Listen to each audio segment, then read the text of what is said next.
Prince Harry is in damage limitation mode. We have recently seen him come out and try and fight anti-Semitism, writing a piece for the New Statesman. We see Prince Harry. He's sent to Jordan and everyone goes, oh, this is terrible. He's doing this. The king will be furious. What do you mean the king will be furious? The king and the government? No. We also saw in Jordan, Harry was photographed and Meghan with people that are Hamas sympathisers. When you understand that it's one big club, it all starts to make sense. And so what we see now is Harry be wheeled out as a soft power asset regarding anti-Semitism. This is not a man that has ever stood by the Jewish community. This is the same man that dressed in a Nazi uniform.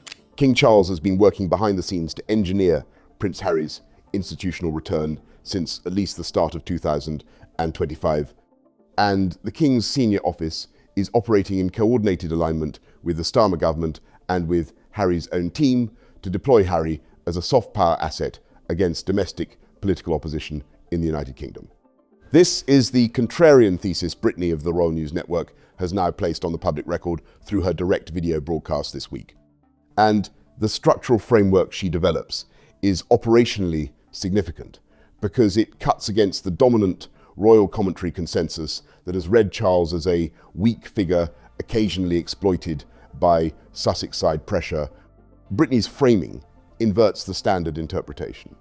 The cumulative pattern of recent Harry public engagements, including the Kyiv Security Forum statement that he is doing what he was born to do, the New Statesman essay on anti-Semitism, the Jordan trip, the multiple Ukraine visits across the past year, the Bondi Beach memorial visit at which the household first publicly engaged with the Jewish community, and the broader pace of Sussex International content drops, is not a series of independent commercial decisions by the Sussex household. It is, on her framing, a coordinated programme executed through the institutional architecture itself. Told you that I believe Prince Harry is working with the government. I have called the alarm on the fact that King Charles is behind Prince Harry's return and has been since at least the start of 2025. This is the central operational reading of the Royal News Network broadcast this week, and it sits inside Brittany's broader analytical framework that has developed across multiple months of independent commentary. The structural feature she identifies as the operational evidence for her thesis is the synchronization of the public engagements with the political and institutional timeline. The New Statesman essay, published on the same day as Charles's Golders Green visit to attack victims, and on the same day as the King's speech to Parliament that the Starmer government had drafted, with the specific line on combating anti-Semitism included in the speech, is the operational instance she develops in detail. King's speech, which was ultimately Keir Starmer's words. And within that, there was the line of, we will fight anti-Semitism. Although they're trying to fight that with £1 million whilst shipping in many people that are anti-Semites. So, that won't work. But Prince Harry, they are trying to use him to be a voice of authority. And you are seeing him use and abuse, in my opinion, soft power. The framing the previous video on the same news cycle developed was that the synchronization was Sussex side sabotage of Charles's institutional engagement. Brittany's framing inverts the interpretation. The synchronization in her reading is not sabotage, but coordination. The three institutional outputs, the King's speech anti-Semitism reference, Charles's Golders Green visit, and Harry's New Statesman essay, are operating in calibrated alignment because they are being calibrated by the same coordinating mechanism. The structural framework supporting this thesis depends on a particular reading of the institutional architecture. The mainstream royal commentary network has consistently framed the Sussex household as operating in opposition to the institutional family, with Charles weak and conciliatory, William firewalled, and Catherine personally exhausted. Brittany's framework treats the visible opposition as the public relations cover story under which the operational coordination is conducted. The cover story serves multiple functions. It allows the institutional family to maintain plausible deniability on the coordination. It allows the Sussex household to maintain its outsider celebrity positioning that produces commercial value in the American market. We see Prince Harry is sent to Jordan and everyone goes, oh, this is terrible. He's doing this. The king will be furious. What do you mean the king will be furious? The king and the government? No. It allows the British public to encounter Harry's content drops without immediately registering the underlying institutional alignment. The structural meaning is that the appearance of conflict is itself the deliverable of the coordination. The conflict is the surface. The alignment is the substance. The Shabana Mahmood operational detail Brittany develops is the structural instance worth presenting at length. Mahmood currently serves as the British Home Secretary, with portfolio responsibility for the security review on Harry's protection arrangements during United Kingdom visits. Mahmood is also the Member of Parliament for Birmingham Ladywood, the constituency in which the Birmingham 2027 Invictus Games will operationally take place. The structural overlap is, on Brittany's reading, not coincidental. The same political figure who has the institutional authority to determine Harry's security arrangements is also the constituency representative for the location at which the next iteration of the Sussex household's last remaining flagship commercial vehicle is scheduled to operate. He's been to Ukraine 3 times in the last year. These are highly organised events and trips that are organised with the government. We also saw in Jordan, Harry was photographed and Meghan with people that are Hamas sympathisers. Harry has never promoted the Jewish faith and Jewish rights and anti-Semitism. The 4.5-month delay on the Home Office security review, which has been characterised through royal commentary as institutional obstruction of Harry's preferred arrangements, is, in Brittany's framing operationally, a feature of the coordination architecture rather than a failure of it. The delay allows for calibrated negotiation between the institutional and Sussex sides on terms that satisfy the broader political requirements. The eventual resolution, when it emerges, will reflect the underlying coordination rather than the public framing of opposition. The Royal Overseas League incident from July 2024 is the structural reference point Brittany develops as the documentary marker of when the coordination architecture became operationally visible.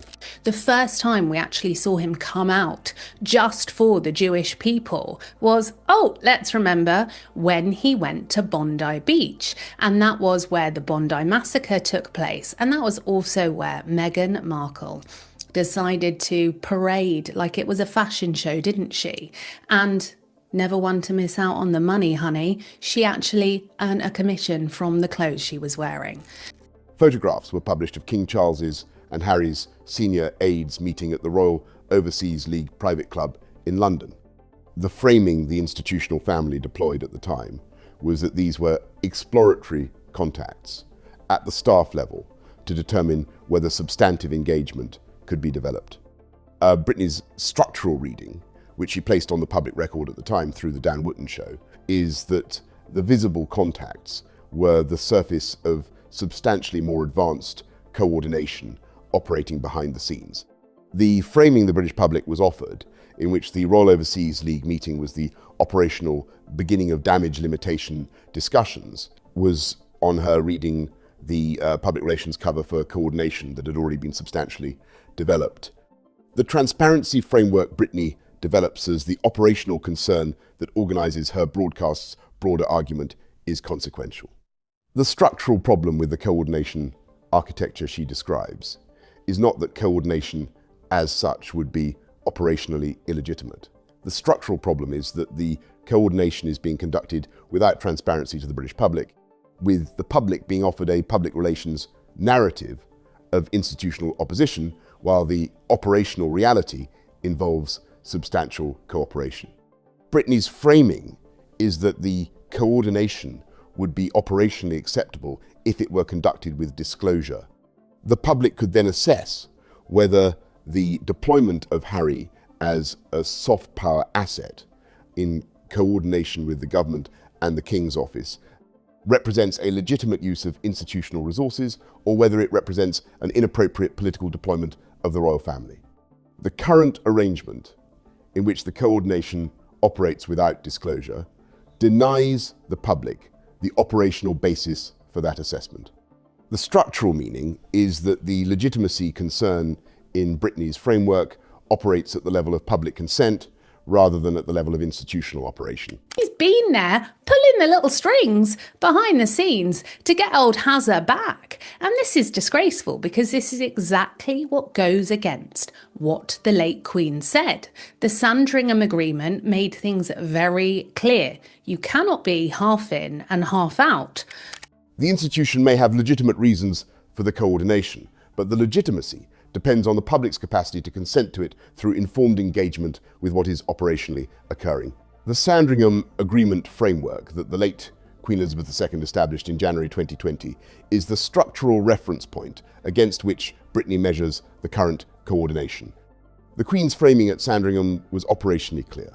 The Sussex household could not occupy a half-in, half-out configuration. Working royal status required full institutional duty. Commercial independence required full institutional departure. The two configurations were structurally incompatible. The current arrangement, in which Harry operates through institutional channels, including the Foreign Office support that Yvette Cooper has reportedly extended to his Kiev engagements, while simultaneously operating through commercial channels, including the New Statesman publication and the broader Sussex commercial pipeline, is precisely the half-in, half-out configuration the Queen explicitly rejected. Let's be honest, what are you going to do when people aren't listening to you, government? You're going to pull in those soft power assets, one of which is Prince Harry. The structural meaning is that the institutional architecture is now operating in violation of the Sandringham Agreement, with the violation being managed through the coordination mechanism Brittany has identified rather than being resolved through the structural decision the Queen's framework would have required. The structural seriousness of this violation on Brittany's framing is that it represents the operational reversal of the late Queen's last substantive institutional decision regarding the Sussex household. The Queen's authority on the question was operationally definitive during her lifetime. The succession to Charles transferred the institutional authority, but did not, in Brittany's reading, transfer the operational settlement the Queen had established. Charles is therefore operating against his mother's documented institutional preference when he extends the coordination architecture Brittany describes. Propaganda line and this clickbait that, oh, the King's furious. He's not furious. It's one big club. So you've got the King, Prince Harry and the government are all working together. And if this is not true, come for me, government, because it's absolutely spot on. The structural meaning is that the current arrangement carries an additional layer of institutional concern beyond the immediate operational coordination. It represents the working reversal of the Queen's framework by her successor, with the reversal being conducted in a register that obscures its underlying character from the public that the Queen's framework was designed to protect. The Project Thor framework Brittany references is the structural development of the political class proposal to welcome Harry back into the institutional fold without Meghan. The framing has been developed across multiple political class publications, including the Spectator magazine, edited by Michael Gove, and through commentary from former Prime Minister Boris Johnson. The structural assumption of Project Thor is that the British public will accept Harry's reincorporation if the perceived facilitator of the Sussex difficulties, Meghan, is removed from the operational equation.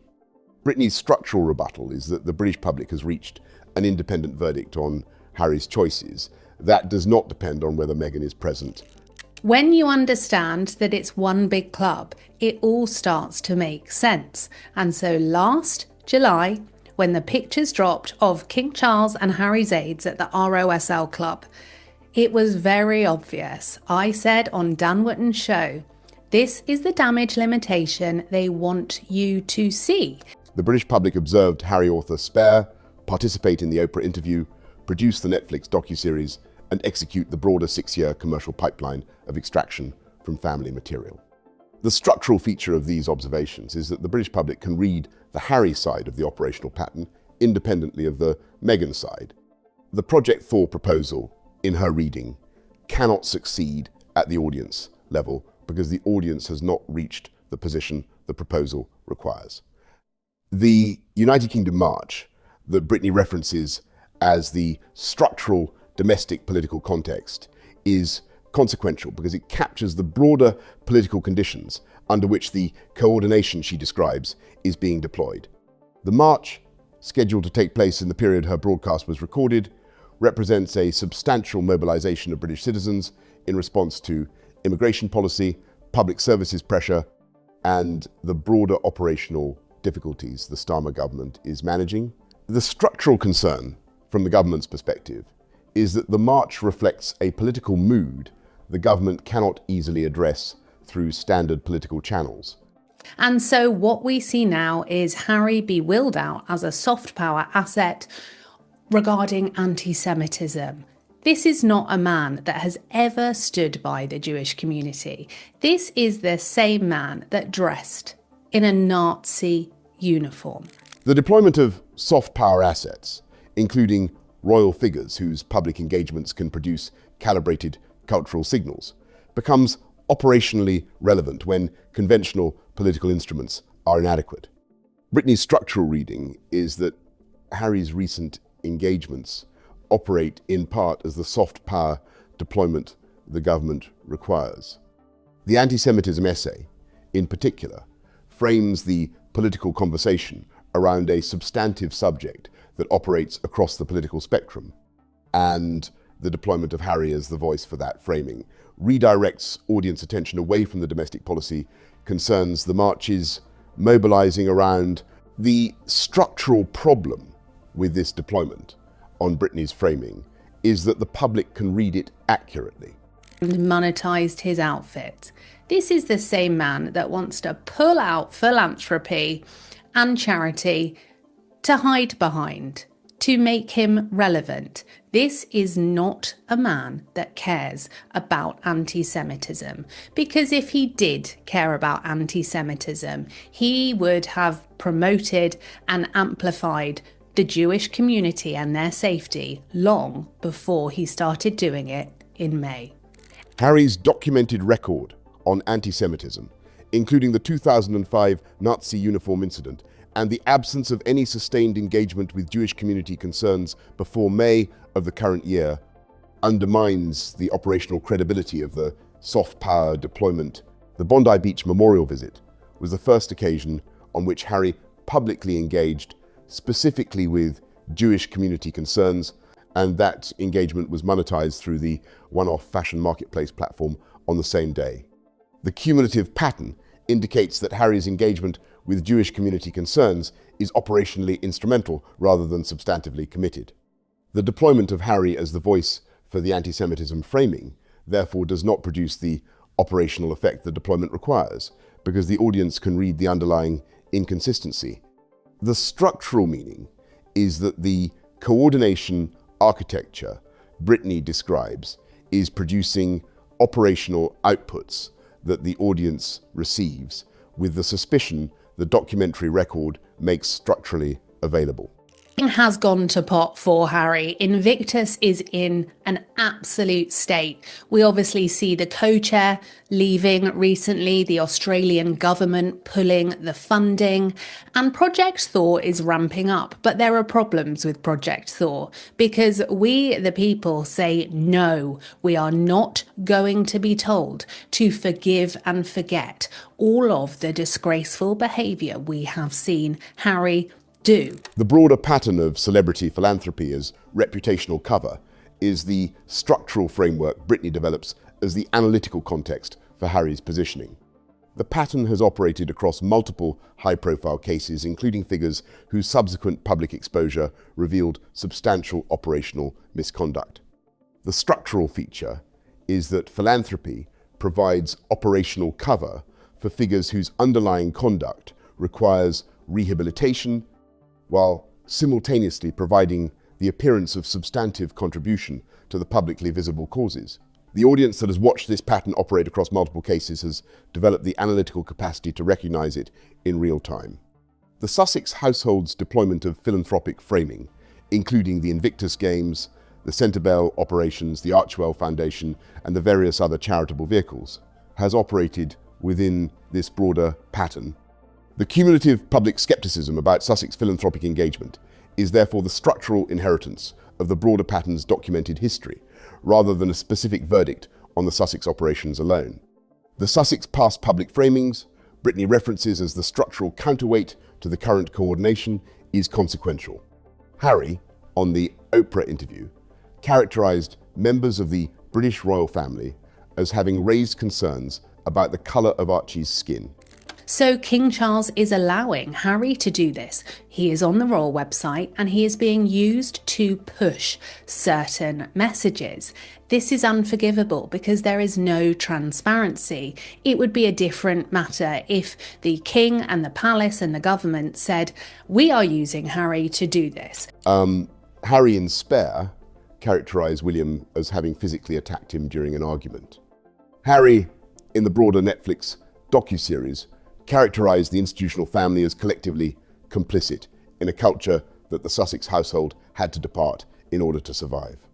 The cumulative documentary record of these characterisations is, in Brittany's framing, the operational basis on which the British public is unable to accept the coordination mechanism that is now being deployed.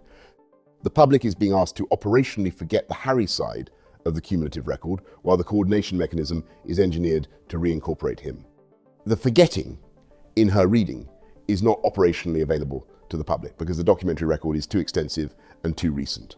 And the Sarah Ferguson and Jeffrey Epstein and Andrew Mountbatten Windsor parallel Brittany develops is the structural framework for understanding how the philanthropic rehabilitation mechanism operates. Each of these figures, when their public position required rehabilitation, deployed philanthropic engagement as the operational instrument through which the rehabilitation was attempted. Ferguson developed her own charitable engagements. Epstein structured his philanthropic donations across multiple high-profile organizations. Andrew operated through Pitch at Palace and the broader institutional charitable infrastructure. The structural feature in each case is that the philanthropic engagement is calibrated to provide reputational cover under which the underlying conduct can be rehabilitated. Harry's current deployment, in Brittany's framing, operates in the same structural register. The anti-Semitism engagement, the Ukraine engagement, the broader Sussex charity work are operating not as substantive contributions to the causes, but as the philanthropic cover under which the institutional reincorporation can be conducted. The structural pattern is consistent across all the cases she references, and the operational logic is the same. The independent commentary network's role in disclosing the coordination is the structural meaning Brittany places at the centre of her broadcast's argument. The mainstream royal correspondent network, which depends on continued institutional access for its operational viability, cannot disclose the coordination because the disclosure would terminate the access. Brittany is therefore positioning her own commentary, alongside the royal grift and the broader independent network, as the operational mechanism through which the British public can access the underlying framework that the mainstream network is structurally unable to provide. The structural function of independent commentary in this framework is therefore not just the documentation of Sussex household operational difficulties, but the disclosure of the broader institutional architecture within which the Sussex situation is operating. You're going to call the charity doctor. Let's hide behind poorly children. Let's hide behind anti-Semitism. No, if you care about charity, if you care about all of these causes, I'll tell you what you can do. Go and give your own money. All right, no branding board, and actually work behind the scenes. The framework Brittany develops is structurally important because it expands the analytical lens beyond the household level dynamics to the institution and government level coordination she argues is now operationally active. The structural challenge to Brittany's thesis worth presenting is the alternative interpretation under which the synchronization reflects independent calibration rather than coordinated planning. The Starmer government has its own political incentives to communicate seriously about anti-Semitism following the documented rise in anti-Semitic incidents in the United Kingdom across recent years. Charles has his own institutional reasons to visit attack victims in Golders Green. Harry has his own commercial reasons to position himself within substantive policy commentary. At the moment, his commercial pipeline is contracting. The three actors are operating in alignment because the underlying conditions independently require similar responses, not because the responses are being coordinated through a single mechanism. So we will see the palace working overtime. We will see him continue to push soft messaging. It is no accident that Harry is pushing all of the same causes: anti-Semitism, Ukraine. He's pushing the same causes as the government and that of the king. There is never such thing as coincidence, okay? The structural feature of this alternative interpretation is that it does not require the coordination architecture. Brittany's thesis depends on the synchronization is real, but the explanation operates at the level of independent calibration rather than at the level of operational coordination. The Brittany response to this challenge would be that the alternative interpretation does not account for the operational density of the synchronization. The frequency with which Sussex content drops align precisely with institutional and government engagement timelines exceeds the level that independent calibration would produce by chance. The Shabana Mahmood overlap between Home Secretary and Birmingham Ladywood constituency, the Foreign Office involvement in both Harry's Kyiv trip and Charles's Washington visit, the Royal Overseas League aid-level meetings, and the broader pattern of operational alignment exceeds the explanatory capacity of independent calibration. The structural meaning is that some form of coordination is operating, even if the specific architecture is not visible at the level of operational detail.